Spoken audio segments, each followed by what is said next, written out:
ग्रंथराज श्रीमद् भगवद गीता यथारूप अध्याय 9। अध्याय का नाम है परम गुह्य ज्ञान, श्लोक संख्या 30। मेरे पीछे बोले हैं। अपि चेत सुदुराचारो भजते माम अनन्य भाव साधुरेव समन्तव्यः सम्यक् व्यवसितो हि सः। तो इस श्लोक को समझेंगे।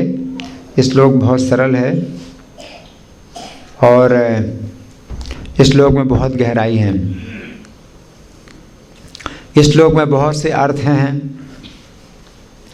बहुत से रहस्य छिपे हुए हैं और प्रभुपाद भी इस श्लोक की काफ़ी गहराई में जाते हैं। तो सरलता से हम इस तरह समझ सकते हैं। अपि चेत सुदुराचारो, चेत का मतलब है यदि, यदि कोई व्यक्ति सुदुराचार हो, दुराचारी और फिर सु लगा दिया मतलब और ज़्यादा, बहुत ज़्यादा सु, अगर सु लगा देते हैं तो फिर बहुत ज़्यादा, है ना। तो कोई व्यक्ति बहुत ज़्यादा दुराचारी हो, है ना, और भजते माम अनन्य भाव, और मेरा भजन करे अनन्य भाव से, साधु रेव समन्तव्या, तो वो साधु ही माना जाएगा। सम्यक व्यवसितो ही सः, क्योंकि उसने दृढ़ निश्चय कर लिया है। क्या दृढ़ निश्चय किया है कि कृष्ण का मुझे भजन करना है और अन्य किसी का नहीं करना। मेरा भजन करता है किस तरह से? अनन्य भाव, अन्य किसी का भजन नहीं करता, केवल कृष्ण का भजन करता है ना। तो कृष्ण कहते हैं कि वो साधु ही माना जाएगा, है ना। अब हम सुनेंगे प्रभुपाद तात्पर्य में क्या लिखते हैं। श्रील प्रभुपाद की। इस श्लोक का सुदुराचार शब्द अत्यंत महत्वपूर्ण है, अतः हमें इसे ठीक से समझना होगा। जब मनुष्य बद्ध रहता है तो उसके दो प्रकार के कर्म होते हैं। अब देखिए प्रभुपाद बड़ी गहराई में जाते हैं। सुदुराचार, इसका एक अर्थ है, ये भी है कि दुराचारी तो है, लेकिन सु शब्द लगाने से वो अच्छे भाव में भी आ जाता है। आप समझ रहे हैं? दुराचारी दु अगर लगाते हैं तो बुरा भाव होता है, और सु लगा देते हैं तो अच्छे भाव में आ जाता है। तो सुदुराचारी का मतलब है कि वो दुराचारी है, लेकिन सु का मतलब है कि अच्छे भाव में भी उसका भाव हो सकता है अच्छा हो, लेकिन समाज की दृष्टि में वो दुराचारी हो, तो सुदुराचार है। तो इसमें बड़ी गहराई है। तो यहाँ प्रभुपाद जो है एक ये भी अर्थ ले रहे हैं। जब मनुष्य बद्ध रहता है तो उसके दो प्रकार के कर्म होते हैं। प्रथम बद्ध और द्वितीय स्वाभाविक। जिस प्रकार शरीर की रक्षा करने या समाज तथा राज्य के नियमों का पालन करने के लिए तरह तरह के कर्म करने होते हैं, उसी प्रकार से बद्ध जीवन के प्रसंग में भक्तों के लिए कर्म होते हैं जो बद्ध कहलाते हैं। इनके अतिरिक्त जो जीव अपने आध्यात्मिक स्वभाव से पूर्णतया भिन्न रहता है और कृष्ण भावनामृत में या भगवत भक्ति में लगा रहता है, उसके लिए भी कर्म होते हैं जो दिव्य कहलाते हैं। ऐसे कार्य उसकी स्वाभाविक स्थिति में संपन्न होते हैं और शास्त्रीय दृष्टि से भक्ति कहलाते हैं। बद्ध अवस्था में कभी कभी भक्ति और शरीर की बद्ध सेवा एक दूसरे के समांतर चलती है। तो प्रभुपाद क्या बताते हैं कि एक तो हमारा जीवन है, समाज के बंधन हैं, अपने परिवार के बंधन हैं, और उनमें हम जो है कुछ कार्य करते हैं जो कि हम नहीं करना चाहते हैं, लेकिन हम बंधे हैं, उन कार्यों से हम बंधे हैं। वो सामाजिक बंधन है और पारिवारिक बंधन है, तो वो बद्ध कार्य हैं, बद्ध कर्म हैं। और दूसरे कर्म क्या हैं? दिव्य हैं, स्वाभाविक हैं। दिव्य स्वाभाविक भक्तों के लिए क्या होते हैं? दिव्य स्वाभाविक कृष्ण की भक्ति के कार्य हैं, कृष्ण भावनामृत के कार्य हैं। तो वो जो है, और प्रभुपाद क्या बताते हैं कि कि कभी कभी ऐसा होता है कि दोनों समांतर चलते हैं, दोनों कार्य समांतर चलते हैं, यानी एक दूसरे से विरोध नहीं होता, है ना। दोनों कार्य समांतर चलते हैं, तो समांतर चलते हैं तो एक दूसरे से विरोध नहीं होता है और चल रहा है उसका काम। वो समाज के जो बंधन हैं और परिवार के बंधन हैं, शरीर का भी बंधन है, तो उनके लिए भी उसको कार्य करना होता है। और कृष्ण की भक्ति के जो कार्य हैं वो अपना करता है, तो वो दोनों साथ साथ चलते हैं, समांतर, उसको कहते हैं समांतर, समांतर चलते हैं। समांतर समझ रहे हैं? जैसे रेल की दो पटरियां हैं, समांतर चलती हैं, है ना, तो वे कभी एक दूसरे को काटती नहीं हैं। तो ये दोनों कार्य समांतर चलते हैं। भक्त के लिए दोनों कार्य समांतर चलते हैं, एक दूसरे से जो है कहीं कहीं मतलब विरोध नहीं होता है, समांतर चलते हैं आगे। किंतु पुनः कभी कभी भी एक दूसरे के विपरीत हो जाते हैं। कभी कभी हो जाता है क्या, बड़ा विरोध हो जाता है कि अगर मैं भक्ति के कार्य करूँगा तो समाज के और परिवार के से विरोध हो जाएगा, और अगर समाज और परिवार के अनुसार अगर मैं कार्य करूँगा तो कृष्ण भक्ति के विरोध हो जाएगा, तो कृष्ण की भक्ति में बाधा पड़ेगी। तो कभी कभी प्रभुपाद कह रहे हैं कि एक दूसरे के विपरीत हो जाते हैं। तो अब ये क्या हो गई स्थिति, दुविधा, ये दुविधा की स्थिति हो गई, या इसको कहते हैं धर्म संकट। तो यहाँ प्रभुपाद लिखते हैं, जहाँ तक संभव होता है भक्त सतर्क रहता है, सतर्क रहता है कि वो कोई ऐसा कार्य ना करे जिससे ये अनुकूल स्थिति भंग हो। मतलब कृष्ण की भक्ति में भी बाधा ना पड़े और सामाजिक और पारिवारिक कार्यों में भी कोई बाधा ना हो, दोनों कार्य। वो जानता है कि उसकी कर्म सिद्धि उसके कृष्ण भावनामृत की अनुभूति की प्रगति पर निर्भर करती है। किंतु कभी कभी ये देखा जाता है कि कृष्ण भावनामृत में रत व्यक्ति सामाजिक या राजनीतिक दृष्टि से निंदनीय कार्य कर बैठता है। अब समाज के जो है कुछ ऐसे नियम हैं जिनसे कि अगर आप कृष्ण भक्ति के कार्य करेंगे तो वो उसमें बाधक होगा। जैसे आप अपने घर में खूब जोर जोर से कीर्तन करते हैं, तो अड़ोस पड़ोस के जो लोग हैं उनके कार्य में बाधा आती है। वो कहते हैं आप इतना शोर क्यों करते हैं। गिरडे क्लास में हमारा जो मंदिर था तो उसमें जब हम लोग कीर्तन करते थे तो पड़ोसियों को जो है बाधा होती थी, और उन लोगों ने जो है कोर्ट केस किया हुआ था। तो हमारे मंदिर में फिर जो है कुछ इस तरह का प्रतिबंध लगाया गया था कि मंदिर के अंदर जो है कीर्तन होना चाहिए, लेकिन वो आवाज़ बाहर ना निकले, पड़ोसियों को कोई आपत्ति ना हो, इस तरह से ये बातें थी। और चैतन्य महाप्रभु भी श्रीवास ठाकुर के घर में रात भर कीर्तन करते थे और खूब ऊंचे स्वर में कीर्तन करते थे।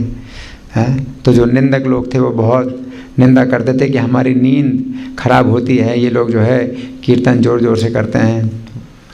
तो यहाँ पर प्रभुपाद लिखते हैं कि कृष्ण भावनामृत में रत व्यक्ति सामाजिक या राजनीतिक दृष्टि से निंदनीय कार्य कर बैठता है। अब वो राजनीतिक जैसे कि प्रशासन के जो नियम हैं उनके अनुसार भी हो सकता है कि वो कार्य सही ना हो। कभी कभी भक्त लोग सड़क में नगर कीर्तन करते हैं, तो जो ट्रैफिक के नियम हैं उनके अनुसार जो है कुछ बाधा पड़ती है। तो इस तरह के बहुत से कार्य होते हैं जिनसे कि बाधा पड़ती है, और प्रशासन के कार्य में बाधा पड़ती है। जैसे भक्त लोग हैं, मान लीजिए कि गौ पालन कर रहे हैं, तो दिल्ली शहर में गाय को पालना कानूनी अपराध है, कानूनी जुर्म है। तो भक्त तो जो है कृष्ण की भक्ति के लिए गौ की सेवा करता है, गौ को पालता है, लेकिन वो राजनीतिक दृष्टि से क्या है, निंदनीय है। तो इस तरह के बहुत से कार्य होते हैं। तो यहाँ प्रभुपाद लिखते हैं, किंतु इस प्रकार के क्षणिक पतन से वो अयोग्य नहीं हो जाता। तो इस प्रकार के कार्यों से उसका मतलब पतन माना जाता है। किस दृष्टि से, राजनीति की दृष्टि से या समाज की दृष्टि से। ये क्या है, दुराचारी। उसको कहेंगे कि भाई ये जो है अपराध कर रहे हैं या कानूनी जुर्म कर रहे हैं, इस तरह की बातें आती हैं।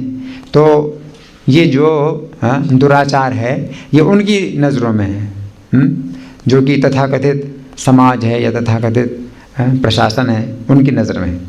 तो यहाँ प्रभुपाद लिखते हैं, श्रीमद् भागवत में कहा गया है कि यदि कोई व्यक्ति पतित हो जाए किंतु यदि भगवान की दिव्य सेवा में लगा रहे तो हृदय में वास करने वाले भगवान उसे शुद्ध कर देते हैं और उस निंदनीय कार्य के लिए क्षमा कर देते हैं। भौतिक कलमश इतना प्रबल है कि भगवान की सेवा में लगा योगी भी कभी कभी उसके जाल में आ फंसता है, लेकिन कृष्ण भावनामृत इतना शक्तिशाली होता है कि इस प्रकार का आकस्मिक पतन तुरंत रुक जाता है। इसलिए भक्ति योग सदैव सफल होता है। किसी भक्त के आदर्श पथ से अकस्मात च्युत होने पर हंसना नहीं चाहिए, क्योंकि जैसा कि अगले श्लोक में बताया गया है, जो ही भक्त कृष्ण भावनामृत में पूर्णतया स्थित हो जाता है ऐसे आकस्मिक पतन कुछ समय के पश्चात रुक जाते हैं। तो यहाँ प्रभुपाद जो अर्थ निकाल रहे हैं वो किस प्रकार का अर्थ निकाल रहे हैं कि भगवान कह रहे हैं कि आप हंसिए नहीं,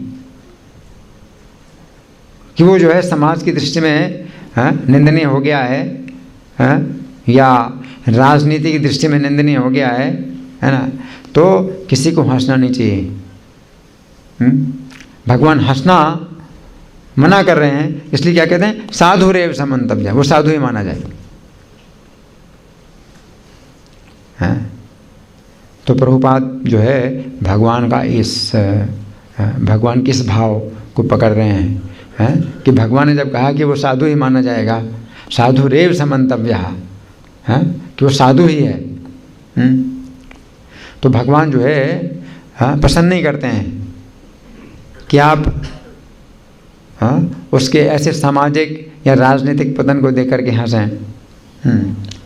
आगे प्रभुपाद लिखते हैं, अतः जो व्यक्ति कृष्ण भावनामृत में स्थित है और अनन्य भाव से हरे कृष्ण मंत्र का जप करता है उसे दिव्य स्थिति में आसीन समझना चाहिए, भले ही देववशात उसका पतन क्यों ना हो चुका हो। साधुरेव शब्द अत्यंत प्रभावात्मक हैं। यह भक्तों को सावधान करते हैं कि आकस्मिक पतन के कारण भक्त का उपहास नहीं किया जाना चाहिए, उसे तब भी साधु ही मानना चाहिए। मंतव्य शब्द तो इससे भी अधिक बलशाली है। यदि कोई इस नियम को नहीं मानता और भक्त पर उसके पतन के कारण हंसता है तो वह भगवान के आदेश की अवज्ञा करता है। मंतव्य, जब भगवान ने कहा साधु रे कि वो साधु ही है, और मंतव्य हमें मानना है, तो भगवान ने जो है आदेश दिया है कि मानो कि वो साधु है ना। तो इस तरह से अगर आप फिर भी हंसते हैं तो आप क्या हैं, भगवान के आदेश की अवज्ञा कर रहे हैं। आगे, भक्त की एकमात्र योग्यता यह है कि वो अविचल और अनन्य भाव से भक्ति में तत्पर रहे। क्यों, भक्ति में तो लगा हुआ है, भक्ति में तो पूरी तरह से लगा हुआ है, और समाज की दृष्टि से, राजनीति की दृष्टि से अगर उसका ये जो पतन है, हालांकि नहीं होना चाहिए, ऐसा भी नहीं होना चाहिए, लेकिन अगर कुछ कारण से अगर वो हो गया और वो निंदा का पात्र बन गया, लेकिन आप अगर भगवान को प्रसन्न करना चाहते हैं तो आपको नहीं हंसना है। अगर आप भक्ति में उन्नति करना चाहते हैं तो आप मत हंसना। तो यहाँ पर भगवान जो है चेतावनी दे रहे हैं। अगर आप कृष्ण के निकट आना चाहते हैं तो दूसरों की देखा देखी आप मत हंसिए, हंसना मना है। दूसरे लोग अगर हंसे हैं, है ना, तो आपको नहीं हंसना चाहिए, क्योंकि समाज का दबाव है, राजनीति का दबाव है कि गलत काम है, लेकिन आपको समझना चाहिए कि कोई गलत काम नहीं, वो तो कृष्ण की भक्ति में लगा हुआ है, और कृष्ण की भक्ति के कारण वो जो है राजनीति की दृष्टि से, समाज की दृष्टि से अगर निंदा का पात्र बन गया है तो ये जो है कोई हंसने की बात नहीं है। तो यहाँ पर आगे प्रभुपाद लिखते हैं, भक्त की एकमात्र योग्यता यह है कि वो अविचल तथा अनन्य भाव से भक्ति में तत्पर रहे। नरसिंह पुराण में निम्नलिखित कथन प्राप्त है, भगवती च हरा वनन्न चेता मृस्मलिनोपि विराजते मनुष्यः नहीं सस कलुषत् छवि कदाचित् तिमिर परा भवताम उपैति चंद्रः। कहने का अर्थ ये है कि यदि भगवत भक्ति में तत्पर व्यक्ति कभी घृणित कार्य करता है, पाया जाए तो इन कार्यों को उन धब्बों की तरह मान लेना चाहिए जिस प्रकार चांद में खरगोश के धब्बे हैं। इन धब्बों से चांदनी के विस्तार में बाधा नहीं आती। शशांक, चंद्रमा को क्या बोलते हैं? शशांक। अंक का मतलब है गोद और शश का मतलब है खरगोश। तो शशांक का मतलब क्या हुआ? जिसकी गोद में एक खरगोश है ना। तो चंद्रमा का जो कलंक है, हाँ, तो वो खरगोश के आकार का लगता है। तो ऐसा लगता है कि चंद्रमा ने अपनी गोद में एक खरगोश को रखा हुआ है, तो इसलिए शशांक कहा जाता है, शशांक, है ना। तो उसी को कहा कि चंद्रमा में अगर वो कलंक है भी तो भी उसकी चांदनी में कोई बाधा नहीं आती है, चंद्रमा के प्रकाश में कोई बाधा नहीं आती, फिर भी चंद्रमा रात्रि का अंधकार दूर करता है। चंद्रमा में कलंक होने के बावजूद भी चंद्रमा रात्रि का अंधकार दूर करता है, और जो दूसरे तारे हैं उनमें कोई कलंक नहीं है। अभी हजारों लाखों तारे मिलकर के भी रात्रि का अंधकार दूर नहीं कर पाते। तो कौन श्रेष्ठ है? चंद्रमा में कलंक है ना, लेकिन तो भी रात्रि का अंधकार दूर करता है, और जितने तारे हैं उनमें कोई कलंक नहीं है, वे सब मिल करके भी रात्रि का अंधकार दूर नहीं करते। तो कौन श्रेष्ठ है? चंद्रमा श्रेष्ठ है ना। तो इसी प्रकार से भक्त में जो है समाज की दृष्टि से मान लो वो कलंकित हो जाए, हैं, राजनीतिक दृष्टि से कलंकित हो जाए, लेकिन तो भी वो आदर का पात्र है, तो भी वो प्रशंसा का पात्र है ना। और दूसरे व्यक्ति हैं वो समाज की दृष्टि में बहुत अच्छे हैं, सम्मानित हैं, और राजनीतिक दृष्टि में बहुत अच्छे हैं, सम्मानित हैं, लेकिन तो भी उनमें कोई गुण नहीं है। जैसे तारे हैं, है ना, उनमें कोई धब्बा नहीं है, लेकिन तो भी उनसे कुछ फायदा नहीं है, रात्रि का अंधकार दूर नहीं कर सकते हैं। तो यहाँ प्रभुपाद लिखते हैं इसी प्रकार साधु पद से भक्त का आकस्मिक पतन उसे निंदनीय नहीं बनाता। आगे, किंतु इसी के साथ ये समझने की भूल नहीं करनी चाहिए कि दिव्य भक्ति करने वाला भक्त सभी प्रकार के निंदनीय कर्म कर सकता है। अब देखिए प्रभुपाद एक दूसरे पक्ष में आ गए, और ये बहुत ज़रूरी है, बहुत ज़रूरी है कि कोई व्यक्ति सोचे कि देखो इतना अच्छा तो प्रभुपाद ने तात्पर्य दिया है ना, तो फिर मेरे लिए मतलब पूरा छूट है, मुझे तो फिर पूरी छूट है जब मैं जितना गलत काम चाहूँ उतना करूँ, मेरे लिए तो पूरी छूट है क्योंकि मैं कृष्ण का भक्त हूँ। तो यहाँ प्रभुपाद लिखते हैं, किंतु इसी के साथ ये समझने की भूल नहीं करनी चाहिए कि दिव्य भक्ति करने वाला भक्त सभी प्रकार के निंदनीय कर्म कर सकता है। इस श्लोक में केवल इसका उल्लेख है कि भौतिक संबंधों की प्रबलता के कारण कभी कोई दुर्घटना हो सकती है। भक्ति तो एक प्रकार से माया के विरुद्ध युद्ध की घोषणा है। जब तक मनुष्य माया से लड़ने के लिए पर्याप्त बलशाली नहीं होता तब तक आकस्मिक पतन हो सकते हैं, किंतु बलवान होने पर ऐसे पतन नहीं होते, जैसा कि पहले कहा जा चुका है। मनुष्य को इस श्लोक का दुरुपयोग करते हुए अशोभनीय कर्म नहीं करना चाहिए, और ये नहीं सोचना चाहिए कि इतने पर भी वो भक्त बना रह सकता है। देखिए कितना अच्छा प्रभुपाद ने दूसरी दिशा से भी हमको जो है रोका है कि हम दूसरी दिशा में ना जाएं कि मनमाने जो है कार्य करें।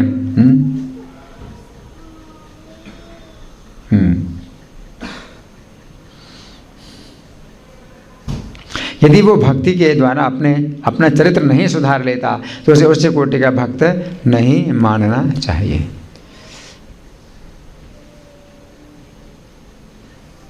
तो प्रभुपाद ने जो है दोनों पक्षों को जो है मतलब लिया, प्रभुपाद ने दोनों पक्षों को लिया। एक पक्ष तो ये भी है कि अगर इस तरह से कुछ निंदा की बात होती है तो हमें हंसना नहीं चाहिए, लेकिन साथ साथ इसका जो है कोई व्यक्ति अगर दुरुपयोग करे तो फिर ये निंदा की बात है, तो फिर ये निंदा की बात है ना। तो प्रभुपाद भी बहुत निंदा करते थे, भक्ति सिद्धांत भी बहुत निंदा करते थे, भक्ति विनोद ठाकुर भी बहुत निंदा करते थे। किन की निंदा करते थे? जो अब संप्रदाय हैं, जो चैतन्य महाप्रभु के परंपरा का जो है, जो दावा करते हैं, जो लोग दावा करते हैं कि वो चैतन्य महाप्रभु की शिष्य परंपरा में आते हैं और चैतन्य महाप्रभु के आदेश के अनुसार आचरण नहीं करते हैं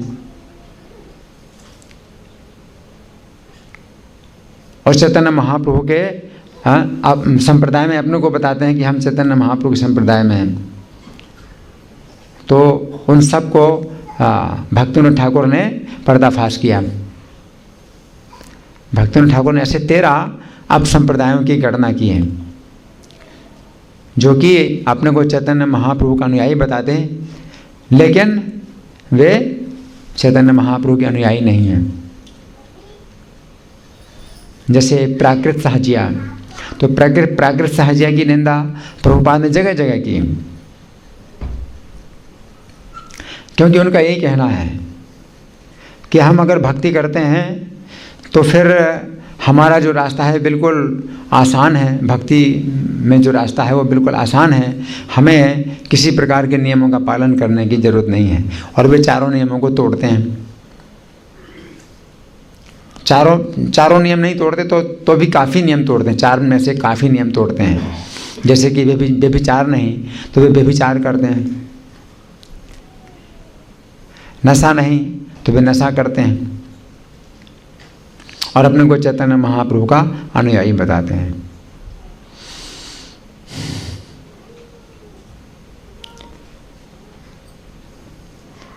तो इस तरह से ऐसे लोगों ने वैष्णव समाज को बहुत बदनाम किया, यहाँ तक कि समाज में वैष्णव का नाम ही इतना बदनाम हो गया कि वैष्णव के नाम पर ही लोग नफरत करने लगे,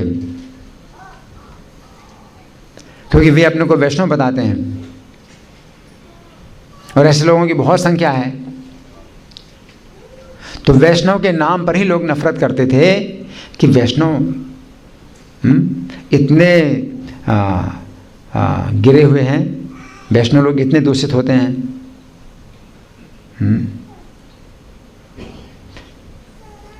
तो वे जो है व्यभिचार करते हैं और जो है समाज में उनका जो व्यभिचार है बिल्कुल खुला रहता है, खुला व्यभिचार करते हैं। और नशा करते हैं तो बिल्कुल खुला नशा करते हैं। तो प्राकृत सहजिया हैं, और जैसे कर्ता भाजा और दरवेश, सखी फेंकी, ऐसे जो है कई अब संप्रदाय हैं। और भक्तिविनोद ठाकुर ने इनको जो है पर्दाफाश किया कि ये वैष्णव नहीं हैं, ये चैतन्य महाप्रभु के अनुयायी नहीं है। तो ये जो है भक्तिविनोद ठाकुर का जो कार्य है ये बहुत क्रांतिकारी है और ये बहुत आवश्यक है कि हम चैतन्य महाप्रभु के अनुयायी हैं तो हम समझें कि चैतन्य महाप्रभु का अनुयायी हैं। अगर हमें बनना है तो हमें क्या करना है, क्या नहीं करना है, और बहुत सावधानी से हमें समझना है।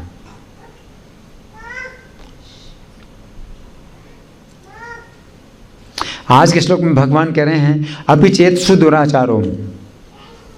अब इसको आप समझिए, मतलब भगवान क्या कह रहे हैं? अपि चेत सुदुराचारो।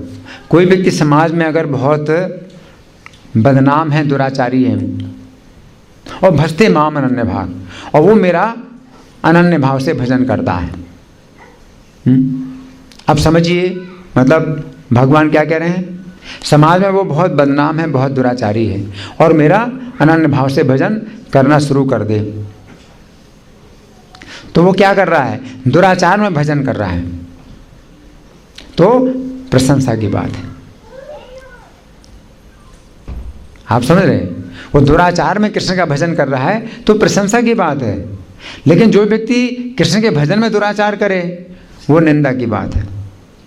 आप समझ रहे हैं? कि मैं कृष्ण का भजन कर रहा हूँ, दिखा रहा हूँ मैं कृष्ण का बहुत बड़ा भक्त हूँ, और फिर दुराचार करूँ तो निंदा की बात है। तो भगवान ये बात नहीं बोल रहे हैं कि जो कृष्ण का अनन्य भजन करता है वो दुराचार करे, ये नहीं कहा भगवान ने। तो भजन में दुराचार नहीं भगवान बता रहे हैं, बल्कि भगवान क्या बता रहे हैं, दुराचार में भजन। और दुराचार में भजन भी कैसा, अनन्य भजन, तो वो साधु। और उसके लिए भगवान अगले श्लोक में कहते हैं कि बड़ी जल्दी धर्मात्मा बन जाता है, उसका शुद्धिकरण होता है, उसका शुद्धिकरण बहुत तेजी से होता है।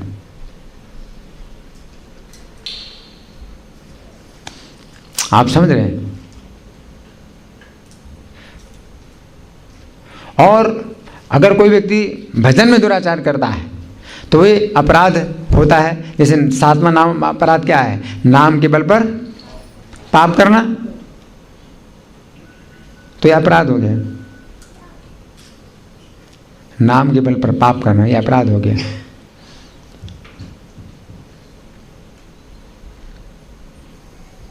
तो भजन के बल पर दुराचार करना क्या है, निंदा की बात है। तो भगवान वो बात नहीं बता रहे हैं आज के श्लोक में कि भजन के बल पर दुराचार करना है, कि मैं कृष्ण का भजन कर रहा हूं तो जो चाहूं गलत काम कर सकता हूं, ये बात नहीं है। लेकिन कोई पहले से ही बहुत दुराचारी है और वो कृष्ण का भजन करे तो वो साधु। जैसे अजामिल था, बहुत पतित था, दुराचारी था, लेकिन अपने पुत्र को वो जो है नारायण नाम से पुकारता था, तो अपने पुत्र में उसकी आसक्ति हो गई थी, अनन्य आसक्ति हो गई थी। अब पुत्र में आसक्ति भी तो भौतिक आसक्ति है, उसका पुत्र भी तो कोई भगवान तो है नहीं।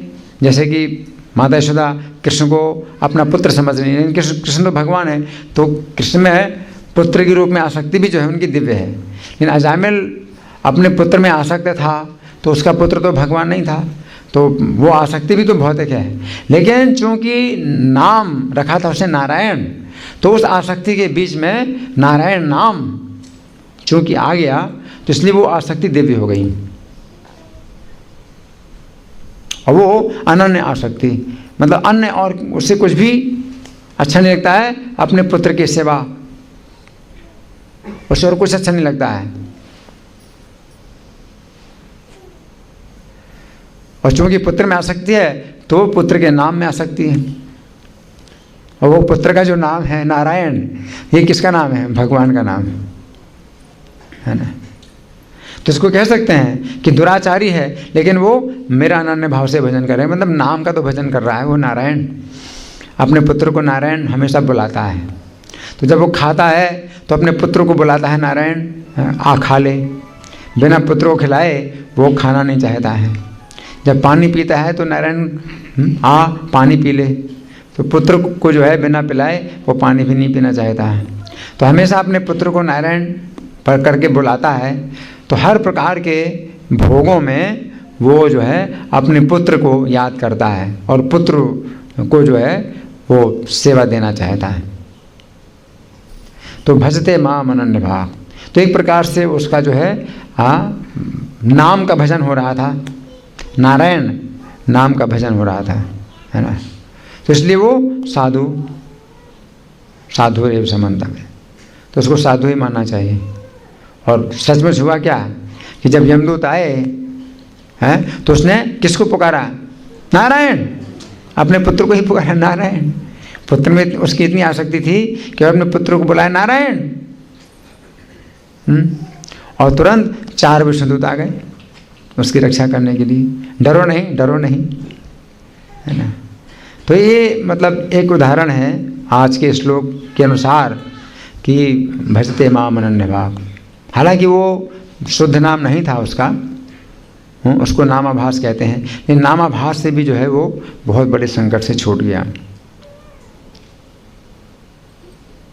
तो यहाँ पर जो मुख्य बात है वो ये है कि कोई दुराचार से भी बड़ा दुराचारी हो, लेकिन अगर कृष्ण का भजन करता है, कृष्ण के भजन में अगर लग जाता है, तो उसको साधु मानना चाहिए। लेकिन इसके साथ साथ दूसरी बात भी है कि कृष्ण के भजन में दुराचार नहीं होना चाहिए। जैसे दुराचार में कृष्ण का भजन ये प्रशंसा की बात है, उसी प्रकार से भजन में दुराचार निंदा की बात है, तो निंदा है। तो इसलिए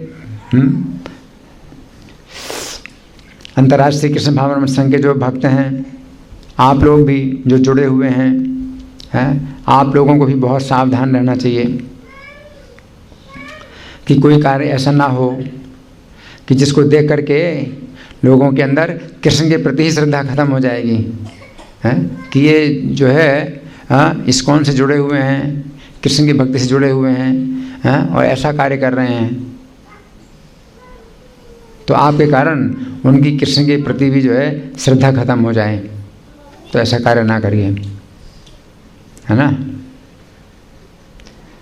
तो इसमें बहुत शिक्षा है और इसमें बहुत गहराई है। तो आप लोगों की ओर से अब कोई प्रश्न है या कोई चर्चा, या मैं प्रश्न करूं? आज का विषय बहुत रोचक है।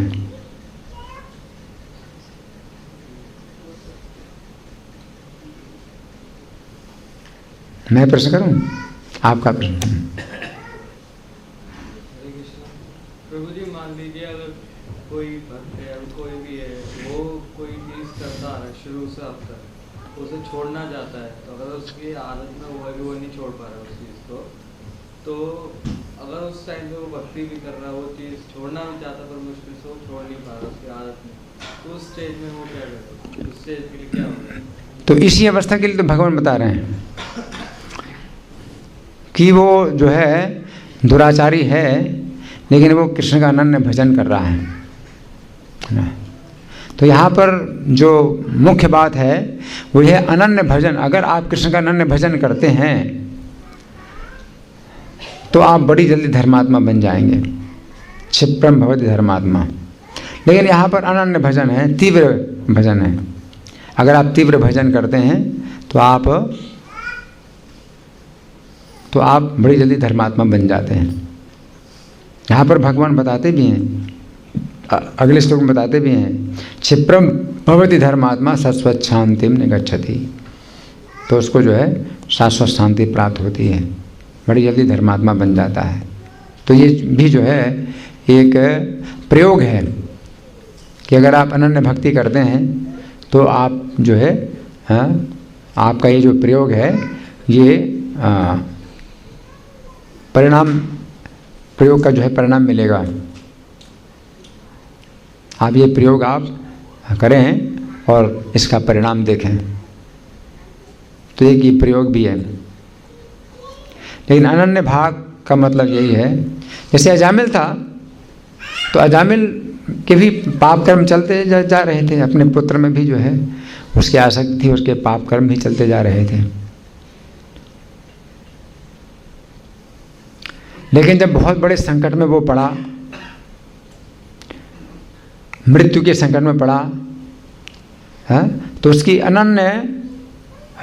उसका अनन्य भजन की परीक्षा हुई कि उसने क्या बोला उस समय, नारायण।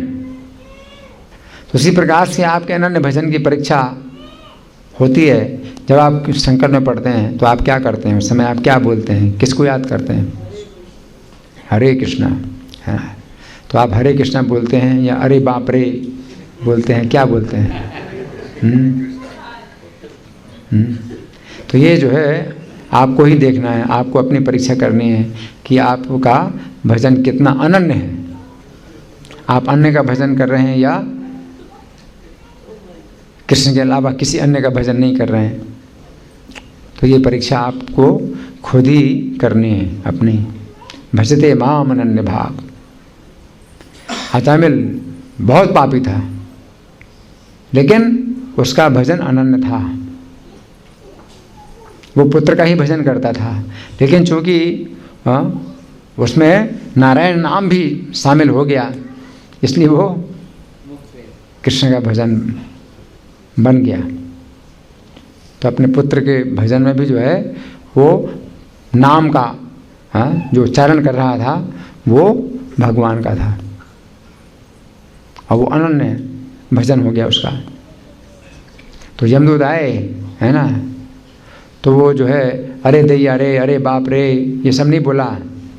वो क्या बोला? नारायण। वो बोला नारायण। और आप जब ट्रक के सामने आते हैं, ट्रक सामने आ जाए आपके, तो समय आप क्या बोलते हैं? बाप रे, अरे बाप रे। तो वो नहीं है। हरे कृष्ण का जाप कर रहे, 16 माला जप कर रहे हैं, लेकिन जिस समय सामने ट्रक आ जाए तो बोलते अरे बाप रे। तो अनन्य भजन नहीं है। अनन्य भजन की जो परीक्षा है वो आपको खुद ही करनी है, है ना। और कोई प्रश्न? मैं प्रश्न करूं? ठीक है, मैं प्रश्न कर रहा हूं। प्रभुपाद ने एक बात ये बताई है कि बद्ध जीवन के कर्म हैं, 2 प्रकार के कर्म हैं, एक तो बद्ध कर्म है, दूसरे स्वाभाविक कर्म हैं। तो इनको कैसे समझें? कौन बताएगा? मनुष्य के जीवन में 2 प्रकार के कर्म होते हैं, एक तो बद्ध कर्म है, दूसरे स्वाभाविक कर्म है। तो कौन बताएगा?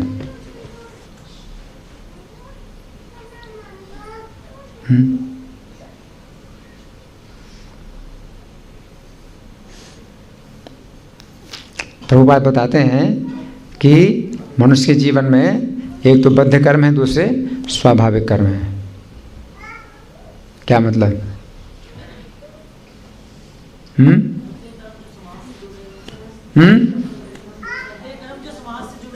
बद्ध कर्म समाज से जुड़े हैं। हाँ हाँ हाँ हाँ। और स्वाभाविक कृष्ण, हाँ हाँ, कृष्ण भक्ति से संबंधित। तो प्रभुपाद बताते हैं कि जो है अक्सर ये समांतर चलते हैं। भक्त के जीवन में ये दोनों कर्म समांतर चलते हैं। इसका क्या मतलब है?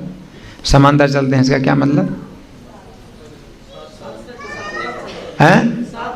साथ साथ चलते हैं, मतलब एक दूसरे का में बाधा नहीं डालते हैं। रेलगाड़ी हाँ, तो 2 पटरियाँ जो है समांतर होती हैं, तो कभी भी एक दूसरे को बाधा नहीं डालते हैं, समांतर चलते हैं। लेकिन कभी कभी क्या होता है? बाधा डालते हैं। अगर आप इसको करेंगे तो उसमें बाधा पड़ेगी, उसको करेंगे तो इसमें बाधा पड़ेगी, है ना। जैसे उदाहरण के लिए कोई उदाहरण है?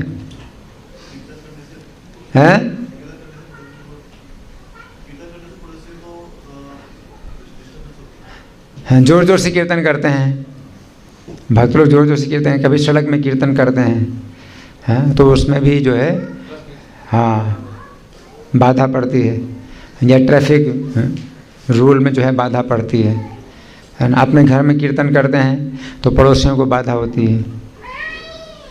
तो इस तरह से जो है कभी कभी वो हो जाता है। और अगर समाज के अनुसार चलें तो भाई पार्टी में जाना है, क्या पार्टी में जाना है, तो वहाँ पर क्या होगा? ड्रिंक और मीट, मांस और शराब। अगर आप जो है उनकी दृष्टि में आप सही बनना चाहते हैं तो भक्ति से आप भक्ति में बाधा है। तो ऐसी धर्म संकट की स्थिति आ जाती है। तो उसको भी जो है मतलब समाज की दृष्टि से फिर वो दुराचारी माना जाता है। आप समाज की दृष्टि में दुराचारी हैं, पतित हैं। तो ये भी स्थिति है। इसको दूर कैसे किया जाए? जो आदमी मांस भक्षण इत्यादि करते हैं, या इसको दूर कैसे किया जाए? इसको दूर कैसे किया जाए? न, या इनसे हम कैसे दूर हों? नहीं, जो आदमी मीट मच्छी इत्यादि का सेवन करते हैं तो उसका निपटारा कैसे हो जाए? वो कैसे सुलझाएंगे? देखिए, यहाँ पर तो बात यह है कि भक्ति में हमें पहले लगना है। हम किसी को उपदेश अगर देते हैं तो हम ये उपदेश नहीं देते कि मांस बंद करो, शराब बंद करो, व्यभिचार बंद करो, हम ये उपदेश नहीं देते हैं। प्रभुपाद जब गए थे विदेशों में तो अगर उन्होंने ये कहा होता कि तुम लोग जो है मांस, शराब, व्यभिचार और जुआ ये सब बंद करो, हाँ, तो प्रभुपाद तो वो लोग क्या कहते हैं कि आप जाइए यहाँ से, आपकी यहाँ कोई ज़रूरत नहीं है ना। ये प्रभुपाद ने कुछ नहीं बंद कराया, प्रभुपाद ने हरे कृष्ण का कीर्तन कराया। तो आज का वही तो मुख्य बात है, वो बात नहीं है। मुख्य बात यही है, दुराचार में भी कोई अनन्य भजन करता है तो शुद्ध हो जाता है, फिर कोई समस्या नहीं है कि कैसे दूर करें। अब ये प्रश्न ही नहीं है, ये तो भगवान बताते हैं कि क्षिप्रम, बहुत जल्दी वो धर्मात्मा बन जाता है। फिर आपकी क्या चिंता है कि उनको कैसे दूर करें? आपकी क्या चिंता है? प्रभुपाद ने कुछ नहीं मना किया, प्रभुपाद ने केवल उनको जोड़ा, कुछ भी नहीं है छोड़ने के लिए कहा, केवल हरे कृष्ण को जोड़ने के लिए कहा कि हरे कृष्ण का कीर्तन करो। उन्होंने अपने आप छोड़ दिया। तो फिर ये कहाँ की समस्या हो गई कि भाई इनको कैसे छुड़ाएं? ये कौन सी समस्या है?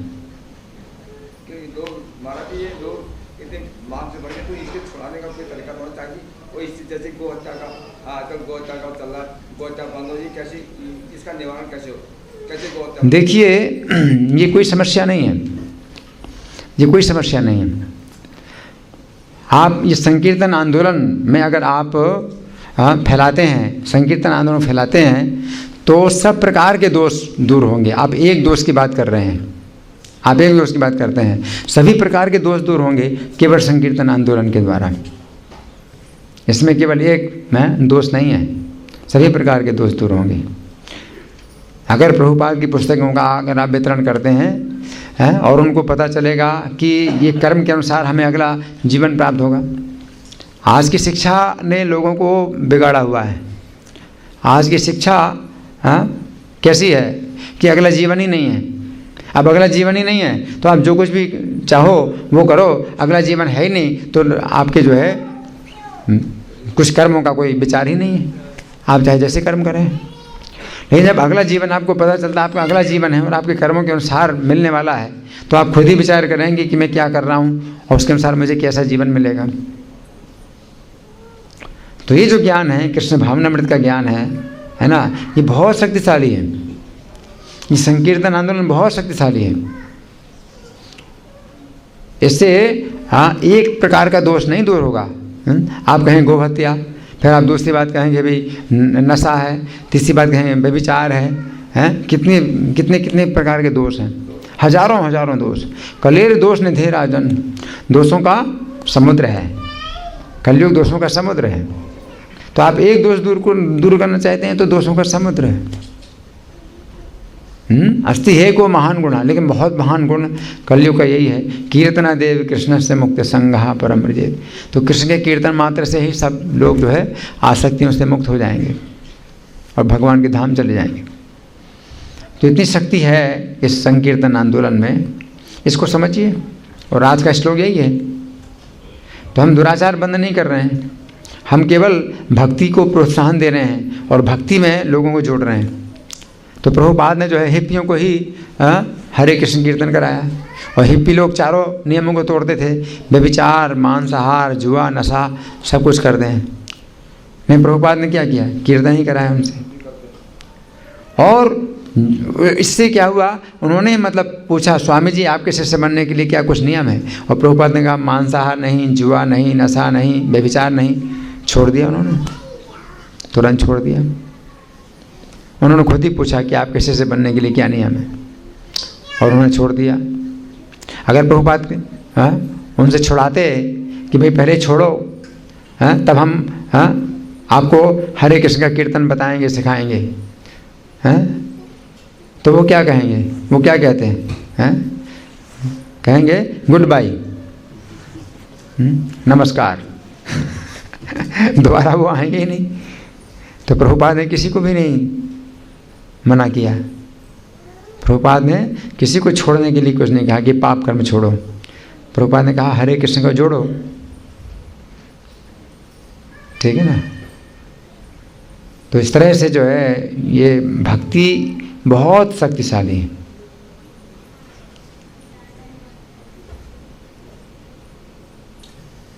नाम के बल पर पाप करना वो अलग बात है, तो ये हम इसको प्रोत्साहन नहीं दे रहे हैं।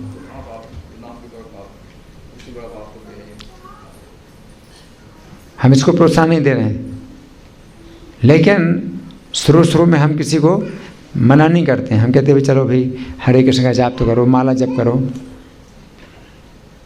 कोई व्यक्ति कुछ भी कर रहा है, सबसे पहले अगर आप उससे मिलते हैं तो हरे कृष्णा ही बोलोगे, हरे कृष्णा बोलो भाई। हम ये नहीं कहते गो हत्या है, व्यभिचार है, वेश्यावृत्ति है, ये है वो है, हम ये चर्चा नहीं करते हैं। हम कहते हरे कृष्णा बोलो, हर व्यक्ति को जोड़ते हैं हरे कृष्णा। भक्ति में जब आप उन्नति करते हैं तो अपने आप शक्तिशाली बन जाते हैं। अभी आप जो है कमज़ोर हैं माया के सामने, और आप जो है गिर जाते हैं बार बार। हाँ, आप अपनी आदत को नहीं छोड़ पाते हैं। कोई आदत अगर आपकी गलत है उसको नहीं छोड़ पाते हैं, लेकिन भक्ति में अगर आप लगे रहते हैं तो भक्ति जैसे जैसे आपकी शक्तिशाली होती है तो वैसे वैसे आपकी भी शक्ति बढ़ती जाती है, और वो आपके जो अनर्थ हैं वो दूर होते हैं। भक्ति में जो है प्रारंभ में जो है श्रद्धा से प्रारंभ होती है। भक्ति श्रद्धा से प्रारंभ होती है। श्रद्धा से फिर साधु संघ में आते हैं, साधु संघ से भजन क्रिया में आते हैं। भजन क्रिया यहाँ बताया अनन्य भाग, भजते माम अनन्य भाग। तो भजन क्रिया से फिर अनर्थ निवृत्ति होगी, आपके अनर्थ दूर होंगे, और जितने अनर्थ पहले थे उतने अनर्थ अब नहीं है, कुछ कम हुए। तो जैसे जैसे आपका भजन बढ़ता जाता है या तीव्र होता जाता है, वैसे वैसे आपके अनर्थ घटते जाते हैं। ठीक है ना।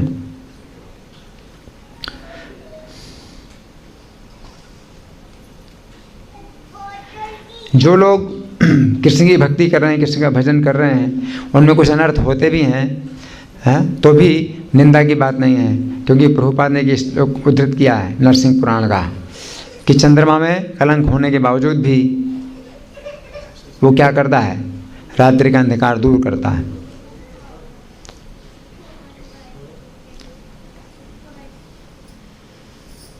तो कुछ भक्त ऐसे हैं जिनमें कुछ गलत आदतें होती भी हैं, लेकिन तो भी अगर वो भक्ति में लगे हुए हैं तो वे जो है समाज के लिए प्रशंसा के पात्र हैं कि भक्ति में किसी प्रकार से वो लगे हैं और भक्ति को नहीं छोड़ रहे हैं। तो ये प्रशंसा की बात है। और जो व्यक्ति भक्ति में नहीं लगा हुआ है और वैसे समाज की दृष्टि में बहुत अच्छा है, लेकिन तो भी वो प्रशंसा का पात्र नहीं है।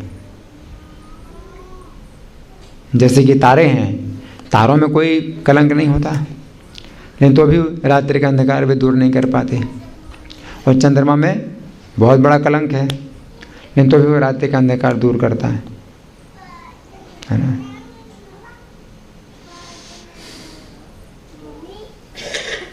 तो जो आज का श्लोक है ये बहुत क्रांतिकारी है और भगवान की ओर से एक बहुत बड़ी चेतावनी है।